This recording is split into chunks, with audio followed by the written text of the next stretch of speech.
Hi, it's Sean, the Fluency Awesomizer, and this is Decoding Multi-Syllabic Words, episode 34. I've got 4 words I'm going to take a look at today, so let's get started. I want you to read these words right out loud. Ready? What's this first one? How about this? 2 more. What's this?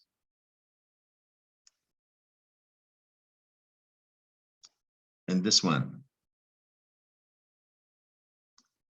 All right, a question for you. Were any of those tricky to read? Keep watching if so. All right, I'm going to show you some great strategies to use when you're decoding big words like those. But first, a reminder of the fable, The Tortoise and the Hare. And the moral, slow and steady wins the race, which is great advice to keep in mind when you're trying to decode or read big unfamiliar words like this one. You can think of those words as races. There is a finish line. And if you come along to a big word like this and read like the hare, you'll zip through it to try to get finished quickly. That's where mistakes can happen. But if you read like the tortoise and you take it slow and steady, that patience is really going to help improve your decoding. Just being patient. All right. So keep that in mind. Let's start taking a look. This is the first word I showed you. If I break it apart with my fingers, which is a favorite strategy of mine to use when stuck on a big word, there's in, there's stig. That looks like gat, but that's gating. This is the word instigating. It comes from the root instigate. That is a verb. It ends with a silent E. We're going to drop that E and add ing to get the verb. Instigating. It used to be a silent E there, remember? It looks like gat. That's where the long A comes from, instigating. All right, the second word we looked at, really big word, invest. There's the word invest in the beginning. Stig, there's gating again. Yeah, this is the word investigating. It comes from the root investigate. And if you investigate the end of this word, there's a silent E again. That is a verb, investigate. We're going to drop that E and add an ing to get the verb investigating. Remember, there was a silent E. That's where the long A comes from, gating.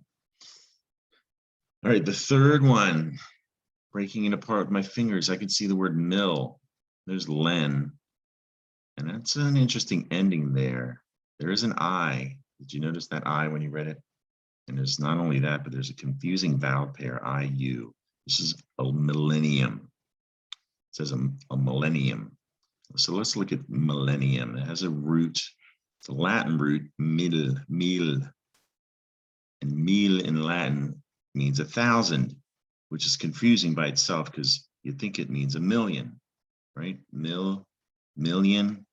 Now that's a million. It's a lot more than 1,000. So that's the root mil. And we add that ending to get millennium. That word means 1,000 years, a millennium. And the other Latin part you need to know is this IUM at the end. It's pronounced eum. So you need to know that the vowel IU, that makes 2 different sounds. Eum, you see it in scientific words like calcium or uranium. And in this one, millennium.